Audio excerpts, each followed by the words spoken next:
NFL Week 4 is upon us. So excited for this week. As I mentioned, we had a winning week last week in both college football and the NFL. So let's keep this rolling. Excited to go. I'm excited. There's some good games here. Even got some for tonight, this Thursday night. Hopefully get this posted by then. Um, any thoughts on last week's games though before we get started? I don't have any thoughts except for like how the NFL keeps gifting the Chiefs Dude, penalty calls and wins, and like if you want the Chiefs to win, just come out and say it. Like just say that you want them to win. I still have nightmares over that missed pass interference call in the end zone with Kyle Pitts. Like, get As that you out of should. here. I mean, granted, the Falcons coaching late in the game, they're still figuring a bunch of crap out and they're not doing that well at all. So I feel like we kind of deserve to lose the game a little bit there, but that play call was trash. Absolutely crazy. Absolutely. Steve? Oh, I mean, I kind of like it. We need Taylor Swift on TV. Oh my god. So them winning helps that. No, for the sake of democracy, y'all. We need to get the vote out. All right. That's fine. I'll take your angle. I still don't like that the games aren't being called fairly. We're gonna jump right in. I'm gonna kick us off. I have what I'm calling the desperate team parlay. So I have a nice little desperate team parlay for you. We got the Cowboys on the money line against the Giants, so to win tonight, and then you're gonna add the Bengals on the money line as well against the Panthers. Look, both these teams need a win. The Cowboys have been talking about bouncing back. I think obviously they're playing a really bad team in the Giants. So give me Dak and CD to have some pretty big games, even on a Thursday night. Bengals money line. Look, the Bengals are 0-3. People are talking about like trading players away and all this stuff on this Bengals team right now. And maybe that's where they're at. I just don't think they're probably the best. I'm going to talk about the worst 3-0 team here in a little bit. The Bengals might be the best 0-3 team, and them bouncing back and just winning this game feels very likely to me for Jamar Chase. They played really well and came away with a loss. I think like the last 2 weeks. And so, yeah, give me the desperate teams parlay of the Cowboys and Bengals to win. I like this a lot, man. The Bengals, I saw a stat before last week's game that I think Joe Burrow is like 1-11 in his first 2 games in his last like 5 Yes. years or something crazy like that. So it's like they're only 1 game behind their normal at this point. And so it's I understand that the statistics against 0-3 teams is not great to make the playoffs, but given how they typically start, I'm not concerned about them here at all. Same. The only reason I hate this, Eric, is because you have to wait from Thursday till Sunday to see it cash. Oh, I hate that. I hate the long wait. But that's the only thing I don't like. I know, but you know what? You got to take the value where you can get the value. We get this at plus 109. Let's move on though. We got a lot of picks here for you. So, Mike, why don't you give us your first pick? Yeah, I'm also going with a little parlay here. And I've got 2 teams that I think are playing teams that aren't as good as they're getting credit for. So give me the Rams plus 10 with the Saints plus 9. You can get it at minus 149. The Rams are taking on Chicago. I think Eric and I are probably lower on Caleb Williams than like 90% of the country right now. And I'm just going to keep going with that. Don't get me wrong. Their defense has been great. And Chicago has been within 7 points of their opponent in every game this season. And now you're taking on a Rams team that has a great coach over there. And even if Chicago does pull out a win against this banged up offense, it's not going to be a blowout by any means. And then on the other side of it, we've got the Saints plus 9 versus the Falcons. Big rivalry here. This game is often very close. This game has covered in 3 of the last 5 games. The 2 times that it didn't cover was when the Falcons had a terrible team and got blown out. This year, this Falcons team is much better. They still have a lot to figure out. They are not complete yet. Kirk Cousins is not the savior of the city. Been saying that the whole freaking year. He is not that dude to get this team to a deep run in the playoffs. And yeah, they're going to score points. They're going to be better, but their red zone efficiency right now is just absolute hot garbage. And I think the Saints are coming back down to reality finally. There's a lot more tape on them out there. We're figuring out how to guard Shaheed. So like I really think that this one stays pretty dang close across the board here, but Saints to stay within 9. I love it.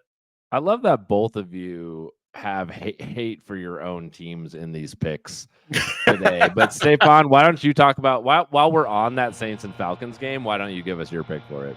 Yeah, I'm going to take the Saints plus 2.5. Again, I think the NFL is crazy with parity, and just the swings from one week to the next are pretty drastic. But New Orleans has shown me that they're going to be in most games that they're playing. They have the ability to go off at any minute with explosive plays. I mean, Chris Olave was a lot more involved in the game plan. You mentioned Shaheed. He almost had another long touchdown last week. It just got battled away at the last second there. So I think they're able to move the ball enough. I do think this game is going to be a lot of like red zone roulette. Like I think the game, both teams are able to move the ball in the 20s, and what happens afterwards. And in games like that, where I think the teams are pretty equally matched, like when I looked at this line, I wouldn't have been surprised if New Orleans was minus 2.5. And at that point, I probably would have taken Atlanta plus 2.5. So give me the dog, give me the points. New Orleans plus 2.5. That's great. Love it. Mike will be hate watching his own team on Sunday. Just frustrated. It's the usual nowadays, man. Yeah. Ever since 28-3. Yeah. Oh my God. Oh man, that has to be one of the most brutal. Like the Broncos, we have was it Raheem Moore missing the just whiffing against the Ravens for Joe Flacco. I was at that game, bro. Yep. I was at that game. We have that as like one of the most heartbreaking playoff moments ever. The Steelers have the Tim Tebow throwing an 85-yard touchdown on them to win, and the Falcons in the actual Super Bowl, though, I don't think that can be beat. I don't think that can be beat. I really love that moment so much. And we have, as the Jags, we have Bortles bortling against New England in the AFC Championship game. Classic Bortles fashion. That's right. I'm going to take us back to that Bears game real quick because that's my next pick, which is give me the Bears under 21.5 points. Stefan texted me last weekend in the middle of the game. He's like, man, this Bears offense is just so bad. And it really is. It's fairly unwatchable. Their offense, because I'm not counting defensive points, which maybe I'm just playing to my point here, but offense has only scored 32 points in 3 games. That's 10.6 points per game for the offense. 10.6. So, they could get a defensive touchdown. That only happened in their first game, though. Just not 14 points against Will Levis. Yeah. Who are they playing this week? Sorry, I don't have it. I'm outside, as you can tell. I don't have my computer in front of me. Who are they playing? Rams. Oh yeah, you talked about them already. Yeah. They're playing the Rams, who are banged up. So I guess that's where maybe we're worried. They're not as banged up on the defensive side of the ball as they are on the offensive side, though. I actually think the Rams win this game straight up. But anyways, I don't have belief in Caleb Williams. I don't think this team has proven that they can, 10.6 offensive points a game. That is ridiculous. That's really bad. I love this play because the Rams are going to want to play slow with all their injuries. The Bears don't know how to play fast and are not efficient on offense. So I think if we see scoring, it's going to be long, slow drives, not a whole lot of explosives. So I think this is a great play. Yeah, and I think Keenan Allen's still out. I need to vet that, but I think he's still out. They're going to be hyper. And then Adunze got banged up last week as well. So it's just hyper targeting DJ Moore again. And it's just, there's just no way it happens, in my opinion. Yep. All right. So, Stefan, why don't you talk about your team and what you hate about them? Jacksonville is embarrassing themselves. This was the year. I mean, last year they had a lot of hype, playoff hype, all this kind of stuff, and they went on to lose 5 of their last 6 games. Now they are continuing that streak with an 0-3 start against, let's be honest, some teams that aren't very good. Cleveland looks terrible unless they're playing us. So the Jags, unfortunately, I was hoping to see a jump from Trevor Lawrence. I haven't seen it yet. And I'm at the point where I don't think he's the savior for the city in Jacksonville either. not coach, the owner, why can't I remember his name? It was saying like this is one of the best teams we've ever put together, and that's an embarrassing thing to say when you see what they're doing on the field, getting embarrassed every turn of the corner. So give me Houston minus 6.5, who have looked really, really good. I think Stroud picks apart this defense. I think we see Stefan Diggs have a big game in this one, who's been kind of quiet to start the year. Nico Collins really seems to be the wide receiver one over there, but I think Diggs gets loose as well. You better believe that I'm going to have some CJ Stroud, Diggs, and Collins stacks going into the weekend here for DFS. I hope so. I got him in two. I got that stack in 2 different leagues for the long haul, and I agree. I think CJ Stroud's going to have a bounce back game. I think I said that in one of our first episodes that Nico Collins is actually the number 1 receiver here, not No Diggs. question. Diggs. I mean, he's the one that got paid like the number 1 receiver too in the offseason. Like they have no intentions to not feature him as a number 1. Nope. He is their long-term plan, and I fully agree with it. Mike, I almost made this pick on this Bills and Ravens game. Why don't you tell us about your pick there? Yeah, give me the Bills Ravens over 45. I teased it down a little bit, but dude, the Bills offense, they've been rolling 30 Absolutely points per game so far this season, or more than 30 points per game so far this season. The Ravens defense should be stronger than anything they've seen yet, but to this point, they've kind of been suspect. And then the Buffalo offense, I mean, even if, the Ravens defense does kind of get back a little bit, Buffalo, it's kind of that nice thing where they have like no super studs. So everybody gets peppered with targets and they attack you from so many different angles that I don't think they're going to have any issues scoring. And then the Ravens offense, they've been totally fine despite, averaging only 24 points per game. Derrick Henry still running like a slow, broken down choo-choo train, but it's kind of working. So I like points in this game. Getting over 45 seems fairly easy.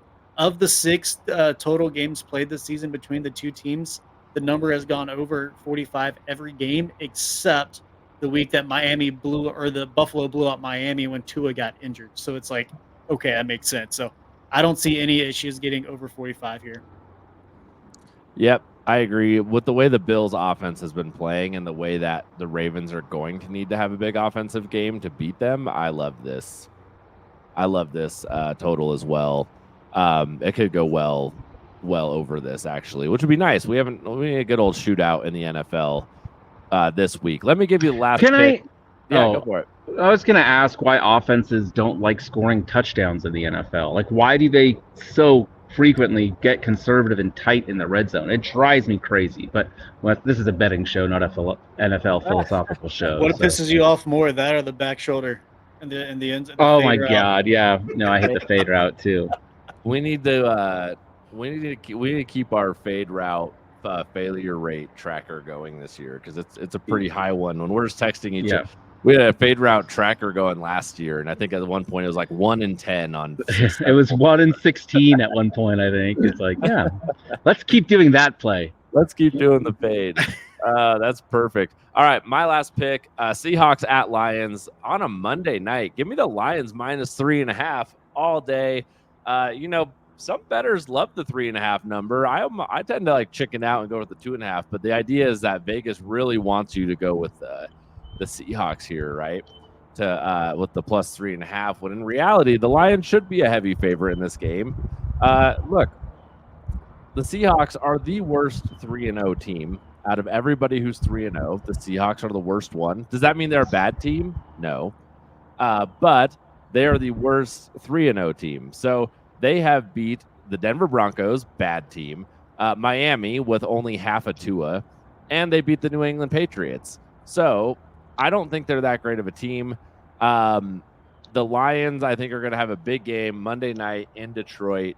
Give me the Lions to try to light up that scoreboard against the Seahawks, and I think they cover this 3.5. Are the Steelers 3-0? I was about to say the Steelers are 3-0, so I don't know if you can call that's them my only team. I don't know. that would be my tie for worst 3-0 team. We'll have an answer this weekend of who plays a real team. And I wanted to fade the Steelers, but they're playing Indianapolis, and I was like, Yeah. How can I fade Yeah. both teams? And I didn't want to take the under because I could see defensive scores. So We'll just yeah. We're gonna clip this next comment now, which is like when the Steelers make the playoffs, because somehow they're gonna get there. I will be betting so much money against the Steelers in their very first playoff game to lose Yes. very easily. Like they are going to make the playoffs again this year. Tomlin's going to keep his job, and we are going to make a lot of money betting against them in the playoffs. So, all right, that's it. No, we have player props. What am I talking about? Yeah, I was that's going to not run it. it down. Well, that's not it. We got to get rolling. We got to keep this train moving. Let me pull up these player props for us. We'll move through these fairly quickly here. I'll go through my first two. I got Jamar Chase anytime touchdown. I already told you I think the Bengals have a big game in a desperate spot. So give me Jamar Chase at -105. Like, yeah, that dude's been talking. He wants to score. I think that's a great number at -105. And then give me Travis Kelce anytime touchdown +170. I get it. The dude hasn't been having a year, but are you telling me that after all the shit talk that ESPN and everyone has been putting out there about Travis Kelce this last week, that they're not going to force feed him a touchdown?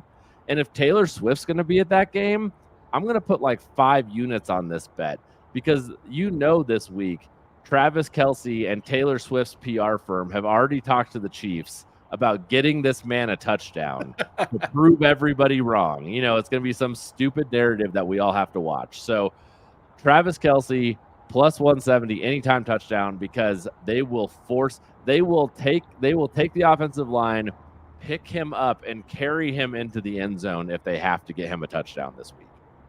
All right, that's it. Go ahead, Mike, with your player prop.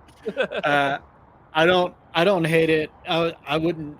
I put a sprinkle on Jamar Chase first touchdown last week, and that hit, Yes. and wouldn't hate doing that again this week too. Yeah, I've got quite a few, man. Player props have gone really well for me this year, so I'm hoping that train keeps rolling. Yes. I'm going to start with Fields over 175 passing yards. This with Chicago felt really scary. Now with the Steelers, he is improving every single week. And Russell Wilson as a starter is getting pushed farther and farther away. Now they take on the Colts, who just gave up 363 passing yards to Caleb Williams last week. I'm smashing this number at only 175 yards. The next thing I'm taking along with that is George Pickens over 50 yards at -130. Pickens has hit this in 2 of his 3 games, and the only game that he didn't hit it, there is a 30-yard play called back on a penalty, and he would have hit it that he did catch. So Pickens is a stud.